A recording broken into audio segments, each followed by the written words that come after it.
Eccoci, benvenuti ad un'altra puntata di Insieme, Idee e Persone. Questa in versione, come sapete, nazionale, in quanto va in onda sul canale 84, quindi in diretta nazionale. Sono le 21:00 e trasmettiamo, oggi venerdì, come sapete, 8, e trasmettiamo quindi dagli studi di Rubano del Canale Italia. Prima di presentarvi i vostri ospiti, i nostri graditissimi ospiti, vorrei subito darvi gli argomenti. Un attacco senza precedenti alla Francia operato da Di Maio, che comunque prende una posizione abbastanza netta contro uno dei componenti dell'asse Francia-Germania, che in un certo senso, diciamoci la verità, ha messo in ginocchio mezza Europa con queste restrizioni, con queste politiche austere, eccetera, eccetera. Ancora, il reddito di cittadinanza basterà per risollevare l'economia, perché tutti dicono che aumenterà la domanda interna. Io continuo a essere molto perplesso, ma può darsi che mi sbagli. Salvini andrà a processo, lo metto per l'ultimo, così come l'altra volta, perché poi non abbiamo mai tempo di parlarne. Chissà che questa cosa sia di buon auspicio per, in senso feticistico, usiamo questo termine qua. Ecco i nostri ospiti: Michele Toaldo, ex consigliere provinciale di Treviso, comunque attualmente assessore ai lavori pubblici di Montebelluna in provincia di Treviso. Buonasera, grazie dell'invito. Della Lega. Poi abbiamo subito dopo Andrea Cogo, consigliere provinciale di Treviso, Lega, nonché consigliere comunale di Silea, che è un comune in provincia di Treviso. Sempre lo diciamo perché comunque la nostra trasmissione è in diretta nazionale. Buonasera. Allora poi abbiamo il dottor Cristiano Samueli, che ringrazio sentitamente perché comunque è un medico in prima linea, esperto nazionale del testamento biologico, e ci illustrerà tutti gli aspetti, cercando il dottore di sintetizzare il più possibile, delle verità vere sul testamento, perché purtroppo su questo argomento si sa molto poco. Grazie, buonasera. Vittorio Ivis, che invece è il segretario provinciale di Padova del Partito Democratico, che raccogliamo volentieri. Buonasera a tutti e grazie mille per l'invito. Poi abbiamo Giacomo Cusumano, consigliere comunale di Padova del Movimento 5 Stelle. Buonasera a tutti. Che era ieri con noi in trasmissione, nella trasmissione dedicata all'autonomia, però là effettivamente c'è stato qualche minuto solo per parlare, e oggi sicuramente Cusumano avrà da dire la sua, perché gli argomenti sono molto incerniati sulle azioni del Movimento 5 Stelle. E infine, da ultimo ma non per ultimo, Sergio Berlato, consigliere regionale del Veneto, Fratelli d'Italia. Buonasera a lei e a tutti i telespettatori, buonasera. Ecco, buonasera ai nostri, di nuovo grazie a tutti i nostri ospiti di essere qui con noi. Ecco, partiamo subito col dottor Cristiano Samueli, lasciamo un po' di spazio all'inizio. Come mai, domanda a bruciapelo, come mai non si parla di questo aspetto del testamento biologico? Perché io sono entrato in contatto con lei grazie ai social, e lei mi ha aperto un mondo, perché di questa cosa non se ne parla nella maniera più assoluta. Ma come mai? Il testamento biologico, che è un modo, errato di definire la questione, perché in realtà sarebbero determinazioni anticipate di trattamento. Comunque, se vogliamo parlare di testamento biologico in maniera più facile, o di DAT, ecco, è un tema che sicuramente è in questo momento importantissimo, perché c'è stato nel dicembre 2017 la legge 219, ha portato, ed è una legge importantissima per quanto riguarda l'Italia, ma direi anche l'Europa, molto avanzata per l'Europa addirittura, ha portato in vigore la possibilità per tutte le persone di fare le proprie date, di fare il proprio testamento biologico. Purtroppo il problema di fondo è che c'è poca pubblicità, che c'è comunque anche molta confusione sui termini del fine vita, e soprattutto per esempio non si sa che tanti comuni, anche poi della regione Veneto, hanno già istituito il registro di testamenti biologici, il registro delle DAT, se vogliamo dirlo in maniera chiara. Comuni come Venezia, Spinea, Marcon, Dolo, Mira, Mirano, Fiesso, cioè sono tutti comuni importanti, Vicenza. Ricordiamo la maggior parte di quelle che lei ha citato della provincia di Venezia, sì, quindi di Padova. Senta, quindi dottore, in pratica, se ho ben capito, perché ne faccio così anch'io, certo, mi erudisco un attimo, In sostanza uno può rilasciare, invece di lasciare il testamento classico a cui siamo abituati, lego e lascio ai miei congiunti, eccetera, cose materiali, uno può anche decidere di che cosa succede nel caso in cui succede un incidente, nel caso in cui si vada in coma della propria vita, dei propri organi, giusto? Allora, testamento biologico è un termine, diciamo, scorretto, perché per quello dico si parla più di DAT, di determinazione anticipata di trattamento, perché fare il testamento vuol dire che la persona è già morta, quindi nel momento in cui uno è morto mette in atto il suo testamento, però è diventato, nel volgo comune è diventato questo. Allora, il testamento biologico o le DAT, è un modo con cui la persona, nel momento in cui fosse incapace di intendere di volere, si trovasse in una certa situazione di fine vita, okay, viene messo in atto le sue volontà. Le sue volontà, che possono essere volontà, diciamo, di non fare un certo tipo di trattamento, di farlo, però chiaramente anche arrivando a certi limiti, perché poi il problema di fondo è che noi, e qua bisogna entrare nei termini del fine vita, dobbiamo ragionare su quello che è, fra virgolette, l'accanimento terapeutico e quella che è l'eutanasia, che voglio sottolinearlo chiaramente, perché poi fra l'altro questi sono stati anche argomenti che io ho portato quando sono stato chiamato come consulente in alcuni comuni, ho dovuto spiegare. Nelle DAT non si può parlare né di accanimento né di eutanasia. Pena, e la legge fra l'altro lo dice, l'annullamento delle DAT stesse, per cui il medico nel momento in cui si trovasse in una situazione per cui dovesse mettere in atto le DAT di una persona che non è più in grado di intendere di volere in una situazione di fine vita, se ci fosse una qualunque accenno a questo tipo di cosa non le terrebbe conto, e questo è una cosa importante. E come giustamente diceva lei, nelle DAT si parla sia di quello che uno non vorrebbe che venisse fatto, ma anche di quello che uno vorrebbe venisse fatto. Cito, evento che conoscono penso tutti, il caso di Eluana Englaro. Per esempio, se là ci fossero state le DAT, invece di 17 anni ci sarebbe stato molto prima la soluzione della questione. Però Eluana Englaro nel suo caso aveva deciso di andare in una certa maniera, quindi che le fosse stato dato un accompagnamento nel fine vita. Però questo non vuol dire che ci possano essere altrettante altre persone che dicono no, se mi trovo nella situazione di Eluana Englaro, tenetemi in vita in una certa maniera, tenendo sempre conto che non bisogna parlare di accanimento terapeutico, ed è un dato sul quale... Quindi, dottore, uno se vuole fare il testamento, alla fine cosa deve fare effettivamente? Andare in comune, mi pare, rilasciare... Allora, la legge dice che la persona può fare un suo atto e portarlo direttamente nel comune di residenza, dove all'ufficio anagrafe o stato civile, dove nei comuni dove c'è il registro delle DAT viene messo direttamente là. Teoricamente il comune, però qua non è ancora, diciamo, attivata tutta questa cosa, dovrebbe accettarlo comunque anche se non c'è il registro delle DAT.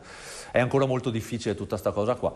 In realtà, per esempio, quello che a me succede è che, anche se sono a Venezia, dove magari dico ai miei pazienti di andare nel registro, fra l'altro a Venezia abbiamo già quasi 500, da quello che mi dicono, DAT depositate nel registro dei testamenti biologici del comune, quindi, e so che altri comuni si stanno muovendo in questo senso. Però, per esempio, si può portarlo al medico di medicina generale, io sono medico di medicina generale, e le proprie volontà, perché il problema di fondo è che comunque sia ci deve essere qualcuno che sa la volontà della persona, no? E quindi il fatto di fare il proprio testamento biologico e di darlo a qualcuno che può essere un riferente è importante, come d'altra parte uno potrebbe darglielo anche ai suoi familiari, perché anche questa è un'altra cosa dove non c'è la possibilità di fare un registro.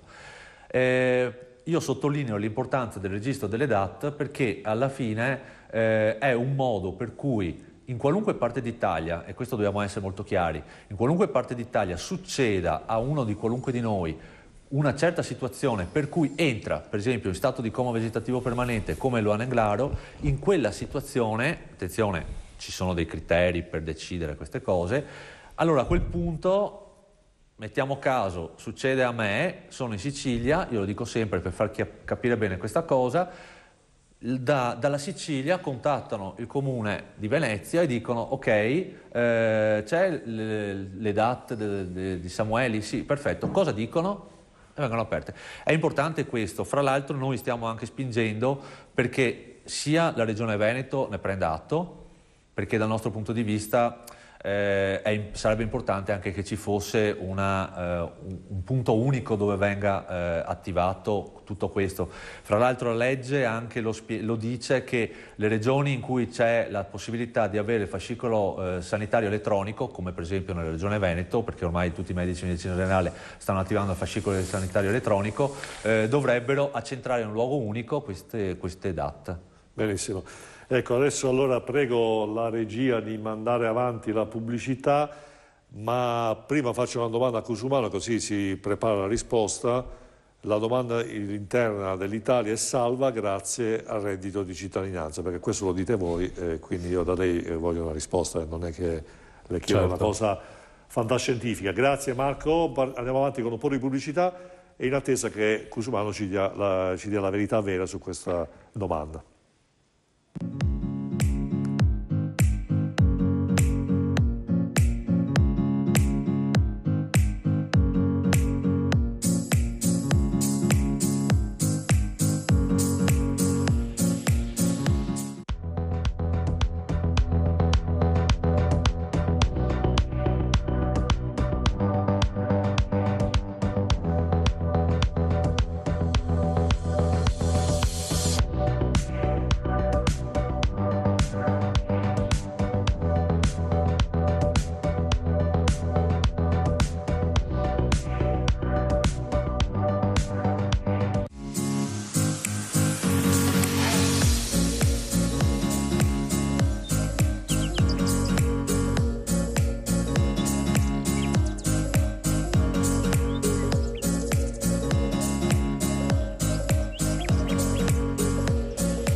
Rolex, Omega, IWC, Cartier, Audemars Piguet, Radime, da oltre 10 anni esperienza e passione è al servizio di chi vuole acquistare un orologio di prestigio con la massima garanzia e serietà. Ma ricorda, se vuoi vendere il tuo orologio di prestigio, Radime te lo acquista alla massima valutazione. Radime, Viale Nino Bixio 31 Treviso. Radime.it.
Benvenuti ad un'altra puntata di Insieme Idee e Persone. Trasmettiamo dagli studi di Canale Italia Rubano, Padova. Ecco, vorrei subito presentarvi i nostri graditi ospiti, che saluto. Si risolvano i problemi di 10 anni fa. Allora, siamo entrati, abbiamo proposto, è una vergogna.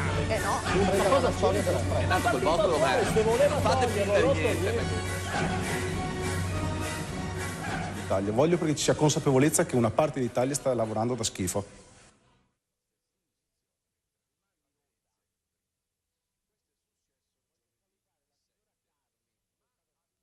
Bene, eccoci di nuovo in diretta, sono le 21:14.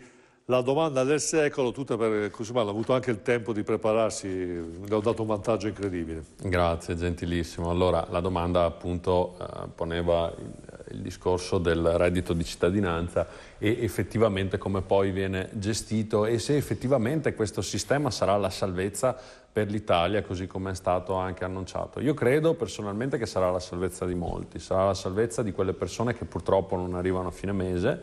di quelle persone che non riescono a cercare lavoro e sono anche poco stimolate a trovare lavoro proprio per la difficile interconnessione che c'è tra gli uffici per l'impiego e anche la comunicazione delle aziende, che molto spesso si vede sulla stampa non dico quotidiana, però almeno una volta al mese ormai esce la classica notizia: imprenditore cerca dipendenti e non li trova, e si affida alla stampa, e dopo essere stato sui giornali o in televisioni effettivamente le persone si accorgono e si rivolgono direttamente all'imprenditore. Noi stiamo cercando di scardinare questo sistema.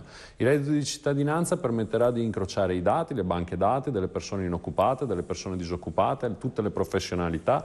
Viene dato un intenso rafforzamento a quello che sono gli uffici per l'impiego, con 10.000 assunzioni che dovranno proprio gestire quelle che sono le richieste del lavoro. Ad oggi poco più del 2% mi pare viene allocato agli uffici per l'impiego pubblici.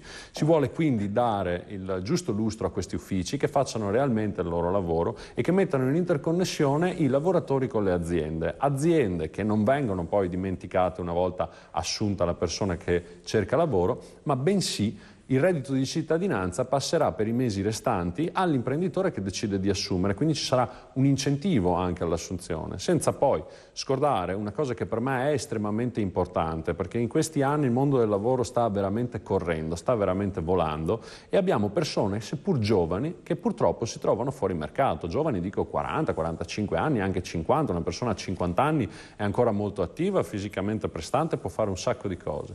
E obiettivamente noi puntiamo anche molto su quello che sarà poi la formazione di queste persone, appunto per integrarle nel mondo del lavoro e quindi dargli quella professionalità che in questo momento non hanno, o che magari devono evolvere, ma che appunto per mancanza di fondi o per mancanza anche di certezza di un posto di lavoro non affrontano. Quindi così andare a inserirli. Questo poi aumenterà anche quella che è la richiesta interna, perché obiettivamente se io faccio l'esempio, 200 euro a una persona che guadagna già 3-4 mila euro al mese, questa persona questi soldi non ha necessità di spenderli perché gli bastava già lo stipendio che aveva precedentemente. Quindi cosa succede? Che la persona se li mette in banca.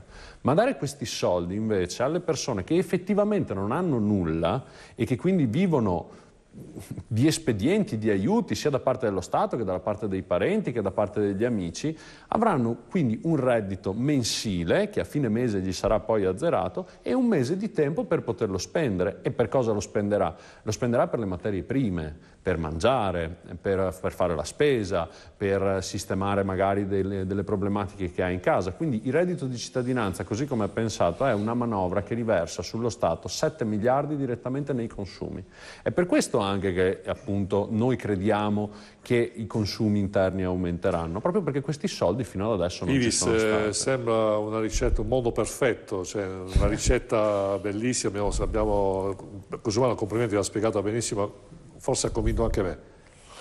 Sì, sembra bellissima, poi bisognerà vedere in che cosa si traduce concretamente. Allora, ad oggi sappiamo quali sono le aspettative, sappiamo quanto è stata enfatizzata, ma le uniche cose che conosciamo veramente sono questo specie di banco posta che è stato presentato l'altro giorno, sommariamente alcune regole di come effettivamente dovrebbe funzionare, e ovviamente conosciamo la bellissima presentazione fatta da Di Maio, che praticamente era una specie di televendita con tanto di luci soffuse, di effetti scenici e poi appunto sollevare questo velo per presentare una piccola card.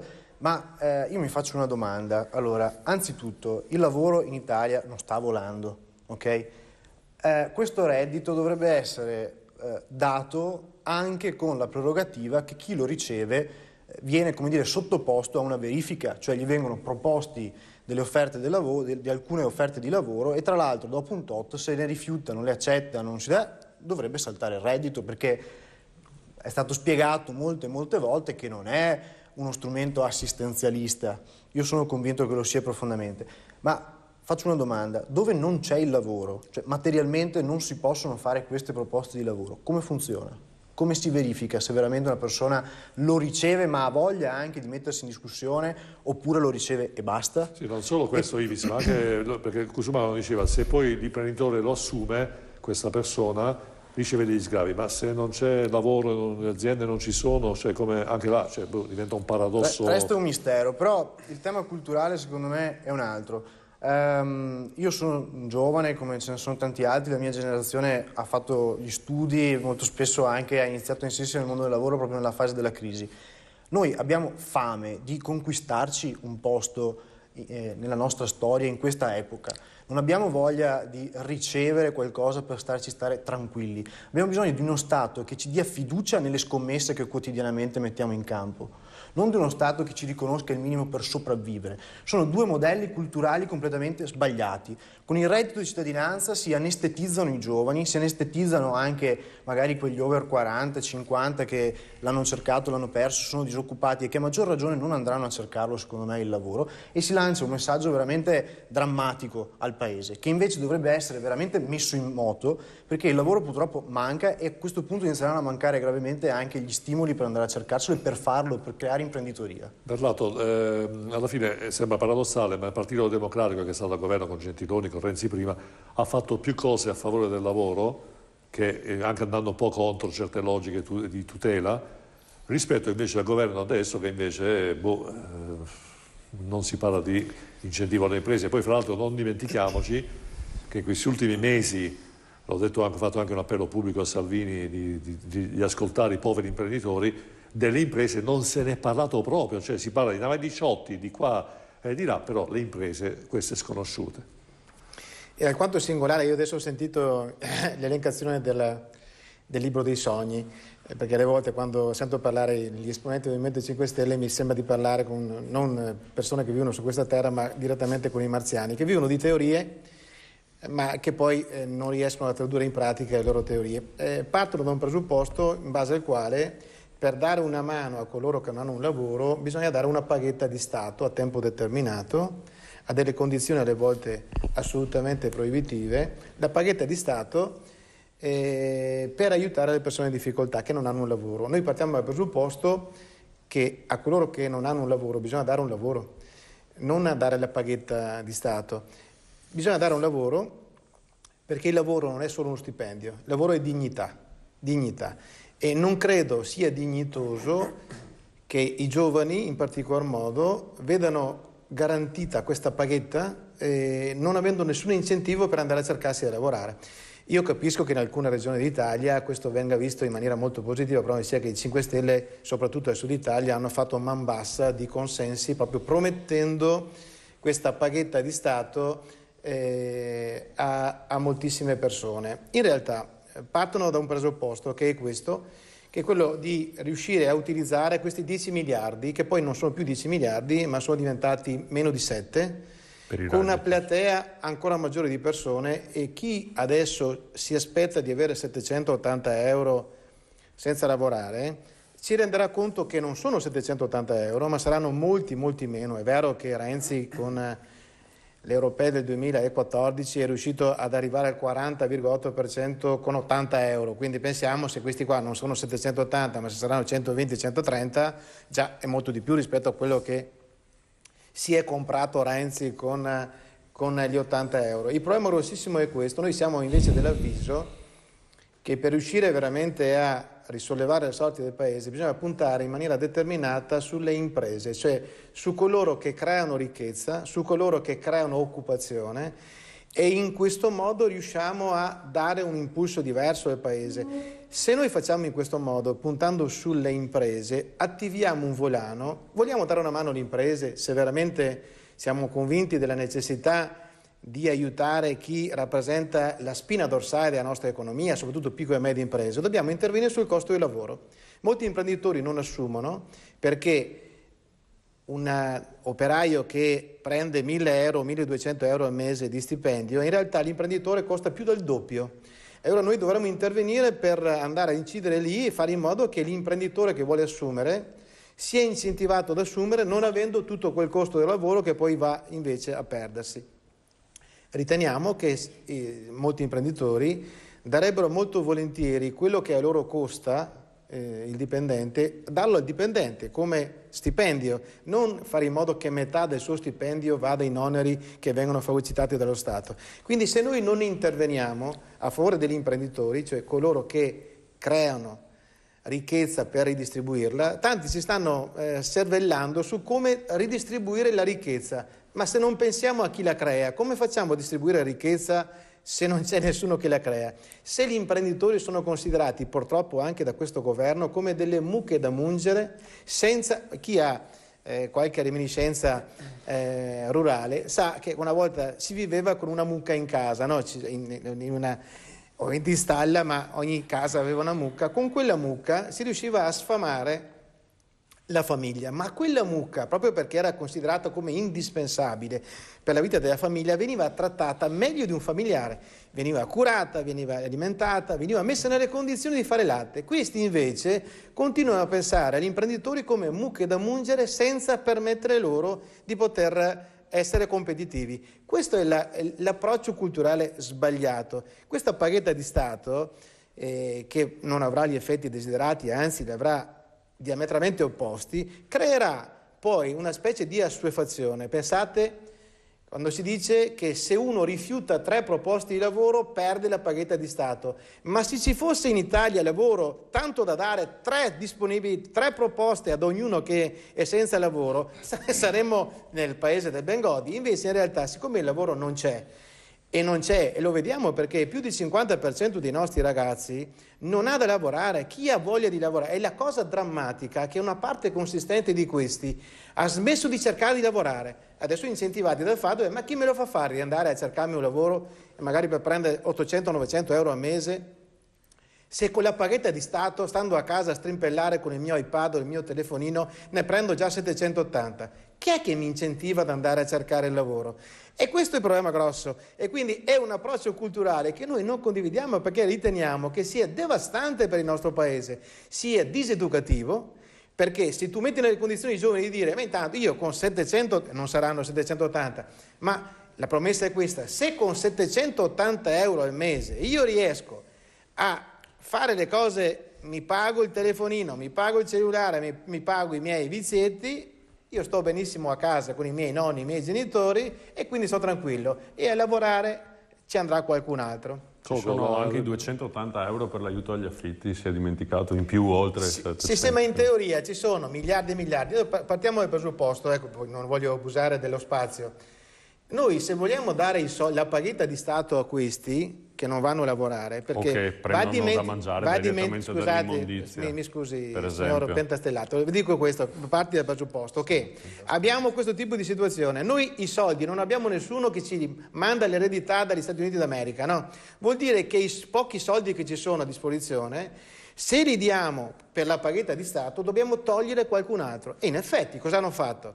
Hanno fatto in modo, ad esempio, da togliere le pensioni, loro non lo vogliono dire ma l'hanno fatto, hanno tagliato tutte le pensioni sopra i 1.500 euro lordi, a tutti, cioè hanno tagliato la rivalutazione delle pensioni, questo vuol dire tagliare le pensioni perché tu riduci il potere d'acquisto delle pensioni, questo l'abbiamo fatto, poi cosa andiamo a tagliare? Tagliano da tante altre parti per fare gli aiuti alle imprese, tagliano ad esempio andando a evitare di fare tutte le infrastrutture. Ma scusi Ivis, alla fine e questo, tagliamo le infrastrutture, tagliamo le pensioni, tagliamo tutto per garantire una manovra elettorale assistenzialista come quella della paghetta di Stato. Però dice un po' delle esattezze purtroppo, io lo lascio parlare. È lei che lascia parlare, scusi. Prego.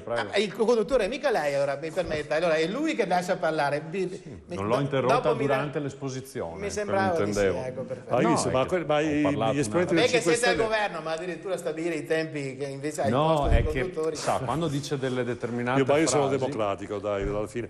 Ma il 5 Stelle addirittura certe manovre di livellamento del reddito, della povertà, cioè non è a materia del Partito Democratico questo qua, cioè vi stanno rubando il lavoro alla fine. Ci provano probabilmente, bisogna vedere se appunto poi lo perfezionano. No, io invece sono molto preoccupato. A parte il fatto, scusi che se la interrompo, Ivis, però scusi se la interrompo, ma queste manovre qua, livellamento della povertà, non mi sa tanto di veterocomunisti, ma di roba proprio ma non lo so, è una cosa mia.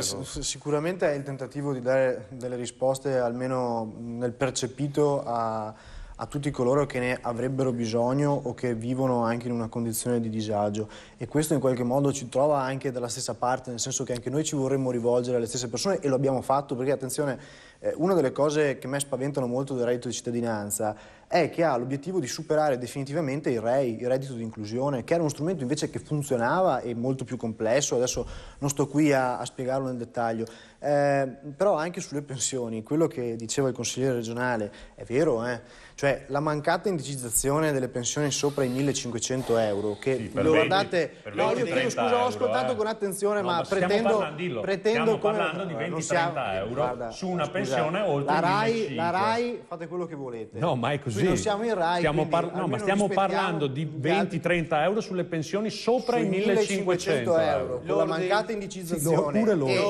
l'economia che va a picco significa ridurre di tanto, di poco, significa ridurre il potere d'acquisto dei pensionati. Okay? E peggio andrà l'economia, e la state facendo andare. Ma se stiamo alzando le pensioni minime male, a 780, perché dice un'inesattezza? Tanto che l'Italia torna in recessione nel momento in cui arrivate voi al governo. Ma torna in recessione per le manovre che sono state fatte? State condannando i pensionati a diventare tutta l'Europa comunque è scesa nella produzione, quindi non è un problema italico. Sono fatti, non sono elementi del percepito dei social, come i posti di lavoro che attraverso i social gli imprenditori riuscirebbero ad allocare perché altrimenti nessuno li cerca. Queste sono fandonie e confermano esattamente il mondo nel quale vivete, cioè un mondo che è o dei sogni oppure del digitale. Toaldo, se aveva qualcosa da dire, sentivo che...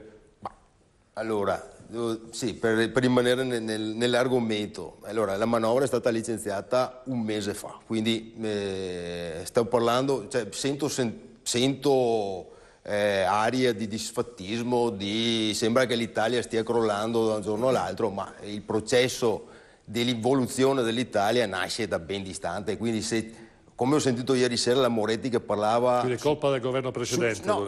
Sentivo la Moretti ieri sera che parlava dicendo che in Italia da quando c'è questo governo si sono persi 250.000 posti di lavoro. Allora, se si vuole raccontare stupidaggini, le si racconta o che se l'Italia da 20 anni non cresce più, troviamo nelle cause e cerchiamo di trovarne le ricette. Allora, la manovra è stata licenziata un mese fa, d'accordo. A me non entusiasma il reddito di cittadinanza. A me è piaciuto quando il nostro Giorgetti ha detto il reddito di cittadinanza piace all'Italia che non ci piace. Perché diciamo le cose chiare. A me va benissimo che ci sia una forma di sussidio, di assistenza, quello che vogliamo chiamarla, perché comunque ci sono persone, specialmente in certe aree d'Italia, dove chiaramente anche il Movimento 5 Stelle ha avuto un consenso molto importante, che necessitano di avere risposte.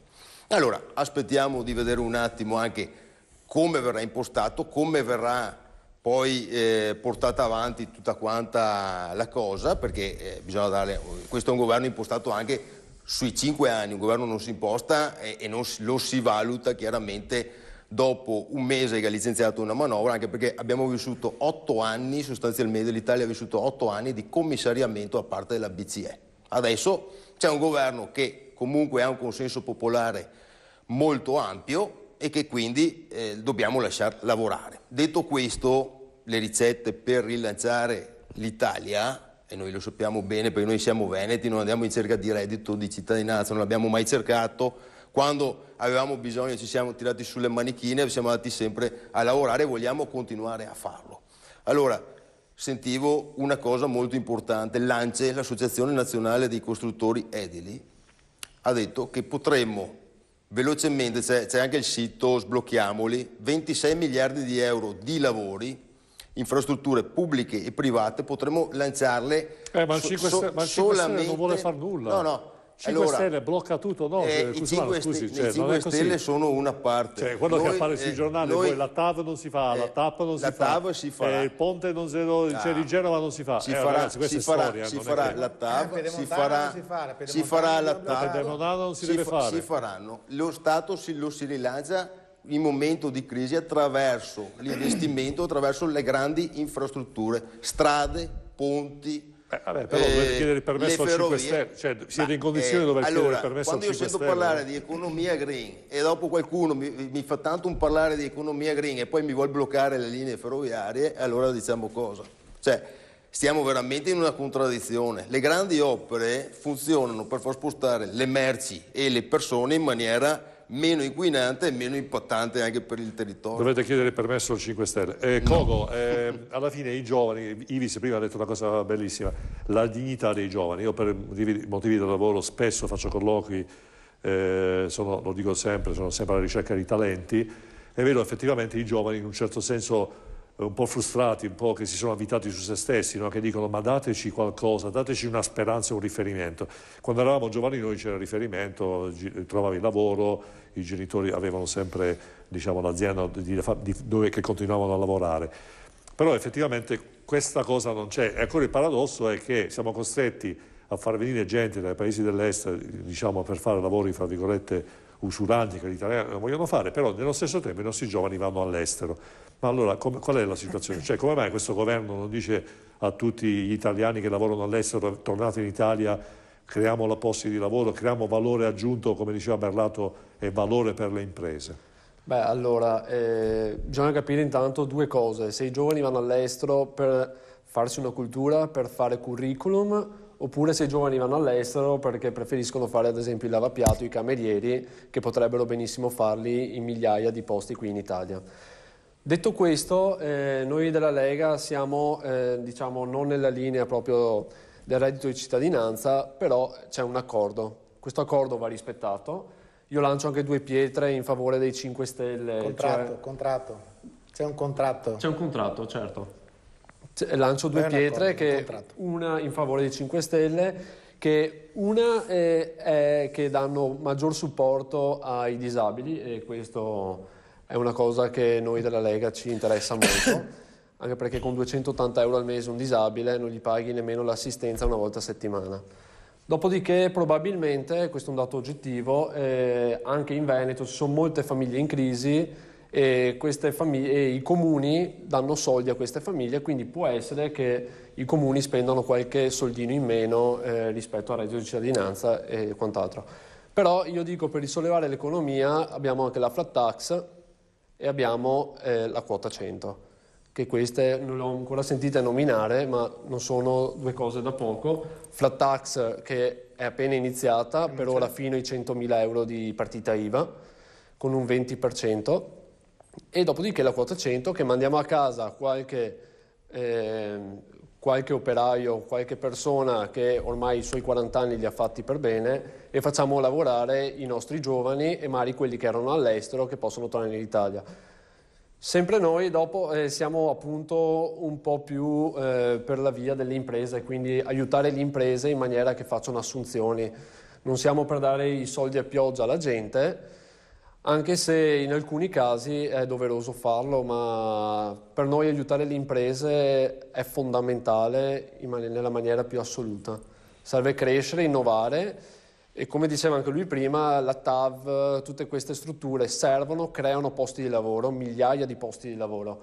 E sono sicuro, sono quasi convinto che tra Lega e 5 Stelle un accordo ne verrà assolutamente fuori. Ma allora Cusumano, lei non si pronuncia su questa, cioè io prima le ho detto no TAV, no TUP, TAP. No, beh, certo, ma no Pedemontana, però effettivamente, vabbè, la logica del 5 Stelle è perfetta. Mi scusi, costano un sacco. Nel contratto di governo c'è la revisione della TAV, non è che non ci sia nel contratto di governo, è per questo che dico che devono affrontarla in qualche maniera. No, ci può stare, la logica del 5 Stelle è fantastica, cioè sono le nostre opere, le nostre infrastrutture sono le più care d'Europa, andiamo a capire come mai.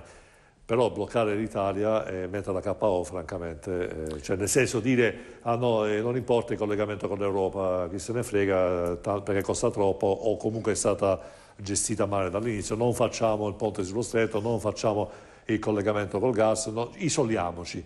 Ripeto, mi sembrano discorsi certo, ma di post-guerra nei paesi dell'est. Cioè, capisco perfettamente, sa Vincenzo, il suo punto di vista, perché obiettivamente è anche un'immagine che viene data alla stampa. Io capisco ma anche all'estero, perché noi stiamo dando un'immagine comunque di persone che vogliono tornare indietro nel tempo. E ci dà l'idea che l'Europa invece stia correndo rispetto a noi, quando invece i dati oggi dimostrano che in Europa tutte le produzioni industriali sono in calo proprio per una gestione dell'Europa troppo rigida, e quindi in questo momento bisogna cercare di evolversi un attimo e fare un passo in avanti. Noi come Movimento 5 Stelle abbiamo nel contratto di governo la revisione del TAV, il treno alta velocità, che poi di fatto non sarà neanche più un'alta velocità. Cosa succede sostanzialmente? Noi abbiamo fatto una revisione di costi e benefici che andiamo a sottoporre alla Francia e la Francia ci dirà la sua versione e andiamo a contrattare, come fanno due imprenditori sostanzialmente, che vanno a rivedere un progetto che ormai è diventato anche abbastanza vecchio, che ha avuto varie trasformazioni, è nato come un progetto ad alta velocità per spostare le persone, poi si è trasformato in un progetto che viaggiava un po' più lento per trasportare merci, e in questo momento non è stato scavato granché, sono stati fatti dei test e quindi siamo ancora nel momento in cui è possibile capire se quest'opera serve. Io ho sentito dire anche da altri esponenti in altre situazioni che ma ormai dopo così tanti anni il TAV sarà sicuramente certo che funziona, che serve, ma purtroppo in Italia non è nuova la questione di grandi opere che poi purtroppo diventano inutili. Io penso per esempio al Mose, che di fatto non funziona, non parte, è criticato direi da tutto il mondo perché l'ho visto anche su trasmissioni internazionali in cui appunto viene detto che è un disastro ingegneristico, purtroppo, e lo viviamo sulla nostra pelle e sinceramente ci hanno lucrato molte persone, ci sono state varie infiltrazioni e varie indagini. Oppure per esempio un'opera utile sicuramente per le imprese come la Pedemontana, che aiuta il trasporto pubblico, sì va bene, è stata costruita su una discarica, ci sono stati un po' di problemi, però comunque aiuta quello che è il trasporto delle persone, della comunicazione, evita di bloccare determinate arterie che non sono così ampie per far tornare a casa le persone, penso tra Bassano, Vicenza e quelle zone lì, però purtroppo ci è costata 12 miliardi quando effettivamente il costo reale era di 3. Quindi anche lì un'opera utile, però quanto in più ci è costata? Il costo reale è di 3 miliardi da stime. Noi del 5 Stelle siamo andati da Report, dalla Gabbanelli, su questo abbiamo appunto verificato tutti questi documenti e obiettivamente ci sono degli accordi che non funzionano, che stridono un po'. Ad oggi comunque di fatto il Movimento 5 Stelle, faccio un annuncio, non ha bloccato nessun'opera, assolutamente, le cose stanno andando avanti. La TAP avevamo detto che la bloccavamo, purtroppo ci siamo resi conto con la responsabilità di un governo che questa cosa non era più possibile per i costi. Ma tutte le altre strutture stanno andando avanti, è di oggi la notizia che appunto il Ponte Morandi sta andando definitivamente in demolizione e lo stanno ricostruendo. Sono convinto anch'io che Toninelli purtroppo abbia magari preso dalla rabbia, detto lo rifacciamo in 2 mesi, ed era una frase sicuramente fuori luogo perché in Italia per la burocrazia che abbiamo anche per spostare un sasso ci vogliono almeno 6 mesi. Però di fatto noi non abbiamo bloccato assolutamente niente. Renato, Cusumano ha detto una cosa interessante, la Francia, sì perché dobbiamo parlare con la Francia, ma a un certo punto Di Maio si improvvisa, io dico così, no? Ministro degli Esteri, invita i gilet gialli, cioè quindi chiaramente degli atti provocatori contro la Francia. Ma qual è il senso? Io faccio finta di essere ignorante, ma lo chiedo a lei che magari ha tanta esperienza. Purtroppo, intanto invito i signori del 5 Stelle a fare pace con se stessi perché stanno dicendo tutto il contrario di tutto, perché è stato Gigino Di Maio a dire che finché loro sono al governo la TAV non si farà mai. E quindi adesso scopro invece che si farà, nel senso che stiamo già facendo, cioè che si mettano d'accordo tra di loro, perché non tra alleati, ma tra di loro come 5 Stelle, parlavamo prima dei marziani. E Gigino si sta rendendo conto che purtroppo con la Lega al governo i 5 Stelle continua a perdere consensi e invece la Lega continua a crescere. E quindi questa situazione che ha messo i 5 Stelle nell'angolo obbliga Gigino a spararla sempre più grossa, cioè tentare di guadagnare la scena per rubare un po' di scena all'alleato leghista. Però, per dire, questo tipo di alleanza che io considero innaturale, perché l'approccio culturale dei 5 Stelle abbiamo sentito, no? Che è un approccio di estrema sinistra, ma di estrema sinistra degli anni 40 e 50, per dire, questo tipo di approccio culturale. Loro sono, del resto, sono per la decrescita felice, cioè diventiamo tutti poveri. Loro sono affezionati in maniera incredibile ai poveri. Tanto ne sono affezionati che ne vogliono creare sempre di più. Cioè dicono più poveri ci sono, più facciamo vedere che ci interessiamo di loro. Però chiedo scusa, mi scusi, no, ma io parlo, io sono il coordinatore regionale di Fratelli d'Italia. Lei parlerà a titolo personale, io parlo a nome del mio partito. Fino a prova contraria, lei si mette d'accordo con i suoi capi, perché lei sta dicendo qua delle cose diametralmente opposte a quelle che dicono i suoi capi. Premesso ciò, ed è un riscontro oggettivo. Quindi ho sentito poc'anzi il Parlamento proprio prima della trasmissione. Voi del 5 Stelle non so se avete nei vostri criteri anche imparato l'educazione, cioè che mentre parla uno magari non so, però imparerete anche quella strada facendo Mario Governo. Per quel che riguarda quindi il loro approccio culturale è noto, noi non ci sorprendiamo del loro approccio culturale, è ben noto, di estrema sinistra retro. Quello che ci sorprende è vedere gli amici della Lega, con i quali noi siamo alleati in Regione del Veneto, ma che ci vede invece all'opposizione, noi siamo all'opposizione del governo, e noi abbiamo una posizione non come fa Forza Italia, cioè contraria a prescindere. Noi abbiamo detto, noi crediamo nella possibilità di far approvare da questo governo delle cose utili per il Paese e abbiamo detto, se il governo farà delle cose utili per l'Italia e per gli italiani, noi voteremo a favore, come abbiamo fatto in più di un'occasione. Però quando fanno delle cose che sono contro l'Italia, gli italiani, le imprese, prima si parlava di imprese, no? Come fa la Lega a votare dei provvedimenti tipo il decreto dignità che ha massacrato le imprese in Italia, che ha creato disoccupazione? Come fa a votare a favore del reddito di cittadinanza che nelle nostre zone, in particolar modo nel nord-est, è come mettere un dito negli occhi agli imprenditori? Come fanno a dire di essere a favore degli imprenditori quando nei fatti votano a favore di provvedimenti che massacrano le imprese? Allora, capisco che c'è il miele del potere da spartire, ma adesso c'è il gioco, l'abbiamo sentito anche con gli amici leghisti con i quali ho un rapporto di grande rispetto. Però alcune cose non sono giustificabili. Come fanno a dire che non sono d'accordo con quello che presenta i 5 Stelle e poi votare? Perché non è il gioco, quello che di negativo viene fatto è colpa dei 5 Stelle, quello che di positivo viene fatto è merito della Lega. No, tutti i provvedimenti vengono approvati da Lega e 5 Stelle assieme, quindi la responsabilità è di tutti e due. Perché se la Lega non è d'accordo con quello che propone il 5 Stelle, deve votare contro, non dire votiamo a favore anche se non condividiamo questo, perché vuol dire che allora tu non hai a cuore l'interesse del paese, tu hai a cuore l'interesse tuo, cioè di stare al governo per gestire il potere, e anche se questo va contro l'Italia e gli italiani.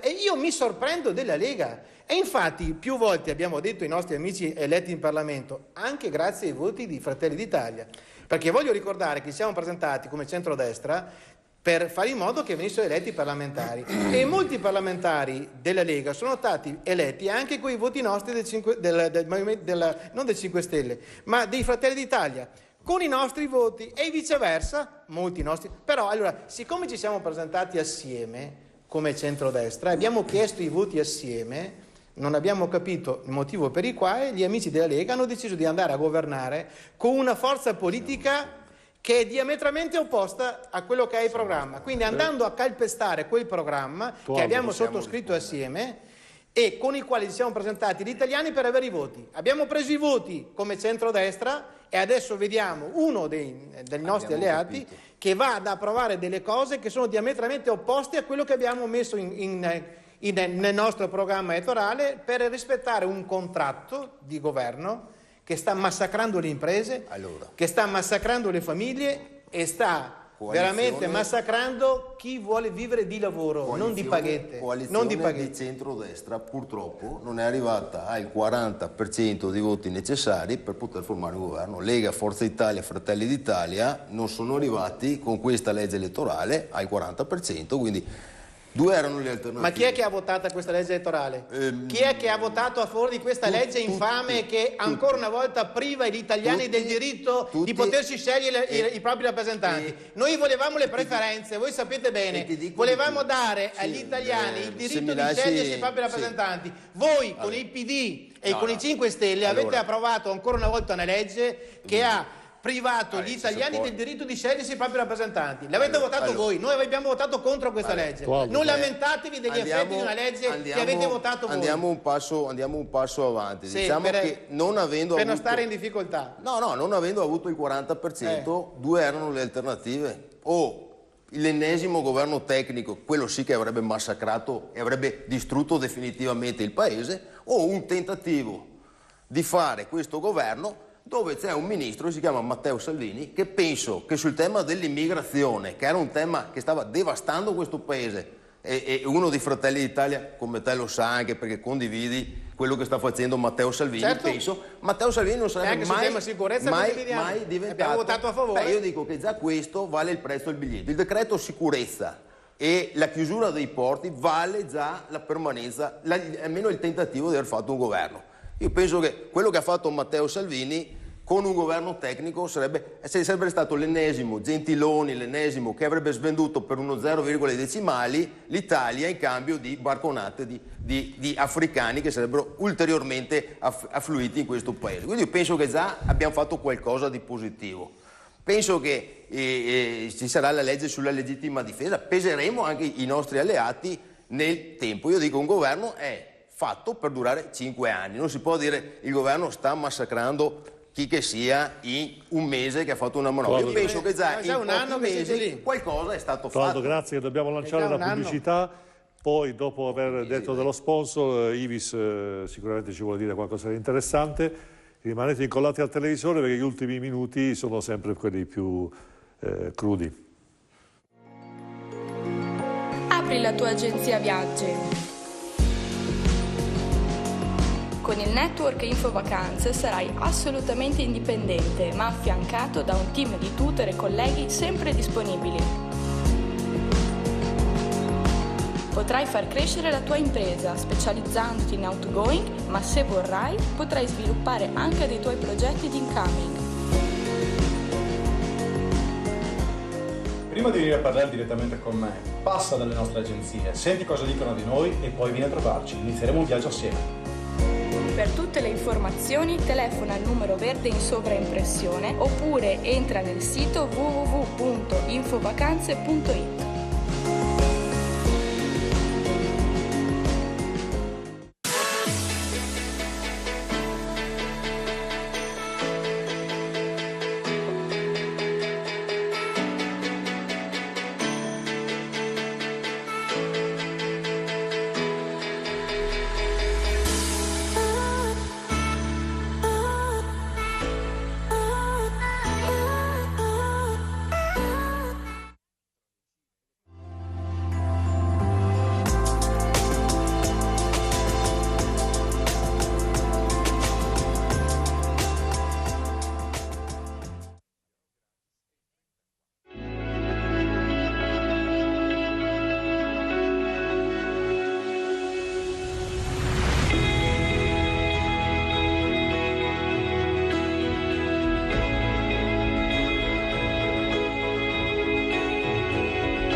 Benvenuti ad un'altra puntata di Insieme Idee e Persone. Trasmettiamo dagli studi di Canale Italia Rubano, Padova. Ecco, vorrei subito presentarvi i nostri graditi ospiti, che saluto. Si risolvano i problemi di 10 anni fa. Allora, siamo entrati, abbiamo proposto, è una vergogna. Una cosa storia della storia. È nato col vostro governo. Non fate finta di niente. Voglio perché ci sia consapevolezza che una parte d'Italia sta lavorando da schifo.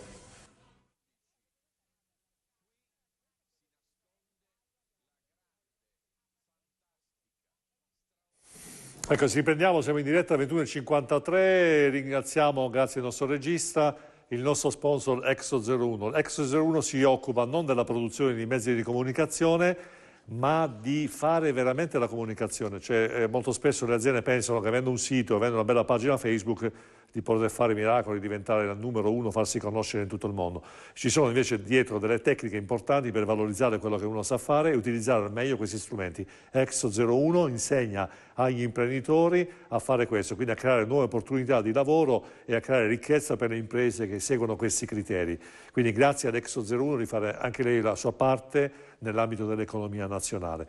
Bene, Ivis, torniamo ai nostri discorsi, l'ho visto scuotere la testa più volte. No, io ero un po' confuso, nel senso che credo anche i telespettatori possano notare, insomma, a chi è stato lasciato il paese, in che mani è stato lasciato il paese, nel senso che dagli interventi degli esponenti anche qui in studio non si direbbe che governano nello stesso governo, che hanno responsabilità condivise. Poi sappiamo che loro in campagna elettorale assolutamente sono legittimati a dire tutto e il contrario di tutto. Poi abbiamo visto anche questa piccola crisi di nervi, diciamo, all'interno della famiglia del centrodestra. Io credo che se si continua così, a un certo punto gli italiani capiranno anche che gli interlocutori affidabili semplicemente sono altri. Guardate, ma quello che però mi preoccupa di più, quello che mi preoccupa di più è che in tutto questo, vabbè, possiamo anche continuare la bagarre, però ciò non toglie che purtroppo fuori da questi studi, fuori dalle aule, dai palazzi, quelli che qualcuno voleva aprire come le scatolette di tonno e invece adesso occupa con altissimo livello di gradimento, c'è veramente un paese in difficoltà. Un paese fatto sì delle imprese, fatto sì dei pensionati, fatto dei giovani, fatto di tante persone oneste che lavorano, fatto anche per esempio degli amministratori. Lo dico perché molto spesso ci siamo completamente dimenticati di chi sta tutti i giorni davvero in prima linea, i sindaci e gli assessori. E questo governo, a tutte queste persone, di qualsiasi colore siano, guardate, io sulle cose serie non voglio fare polemica politica, questo governo si è completamente dimenticati, anzi gli ha fatto anche lo sgarro di lasciargli la libertà, la beffa di aumentare le tasse, che tradotto significa che ridurranno i trasferimenti agli enti locali e li costringerà, per trattenere risorse a Roma e fare le varie porcate tipo reddito di cittadinanza, tipo quota 100 eccetera eccetera, che per inciso secondo me quota 100 vuol dire far andare le persone in pensione prima, ma esattamente come per opzione donna, come succedeva per altri strumenti, vuol dire ridurgli la pensione, farli andare prima ma sacrificando una parte della loro pensione. E chi ne farà le spese anche dal punto di vista politico sono tutti gli amministratori locali di tutti i colori. Per non dimenticarci poi di vicende che secondo me si riprenderanno, come quello del bando periferie, dove erano stati siglati dei contratti con gli amministratori per cercare di salvaguardare le nostre periferie delle grandi città, ma anche dei comuni più piccoli o medio piccoli che stanno ai confini con le nostre città, che sono stati completamente tagliati, rischiando di perdere completamente, oppure sono stati soldi che sono stati rimessi dalle amministrazioni, parliamo di milioni e milioni di euro, che erano legati appunto a salvaguardare gli ambiti più difficili, diciamo il disagio sociale che c'è in quelle zone, oppure grandi infrastrutture ciclabili, insomma tutto quello che serve per rendere le nostre città anche più sicure, più attraenti, più adeguate alla modernità attuale. Mi dispiace che poi succede che confondiamo le acque e ci dimentichiamo di queste cose importanti per cavalcare la cresta dell'onda delle cose che ci sembrano importanti invece non lo sono. Qualche secondo ancora perché poi dobbiamo chiudere, Cogo? Sì, no, mi sorprende quello che dice il segretario di Padova del PD. Anche perché questo governo è il governo che ha sbloccato gli avanzi di bilancio di moltissimi comuni italiani. Quindi abbiamo potuto spendere milioni di euro anche su questo. Sì, dopodiché mi sorprende che il PD parli di quota 100 quando la legge Fornero ha distrutto gli italiani, ha creato esodati. E vi ha concesso di arrivare al governo? Ma certo, tra l'altro. Dopo mi sorprende ancor più il pulpito. Cioè, allora praticamente c'è stata una votazione in Parlamento, penso che lo sappia, ma sperava magari che non uscisse proprio questa sera, che si chiama Taglia Parlamentari. Chi ha votato contro? PD. Perché? Perché è antidemocratica questa scelta. 100 milioni di euro risparmiamo. Date l'esempio. Se date l'esempio potete parlare. Se perché non siete venuti a votare al referendum costituzionale? Scusate, non basta tagliare i deputati, bisogna semplificare il nostro sistema istituzionale. Tagliare i deputati senza ridurre una Camera che non serve assolutamente a niente, consentendo quindi che tutta la burocrazia, quella che prima anche il 5 Stelle mi sembrava commentasse, non venga superata, è solo un gesto simbolico che probabilmente vi fa comodo a voi, perché tanto insomma i soldi abbiamo capito che li prendete e li nascondete anche in altre maniere, ma chi invece si finanzia, e soprattutto riducete la rappresentanza, ci saranno territori che resteranno completamente assenti di una rappresentanza istituzionale a Roma, dove ci sono effetti scenici e Cipria, andate alla sostanza, l'Italia è un paese concreto, il Veneto è un paese concreto e ha bisogno di azioni concrete. Il finto taglio delle province che ha fatto la riforma del Rio.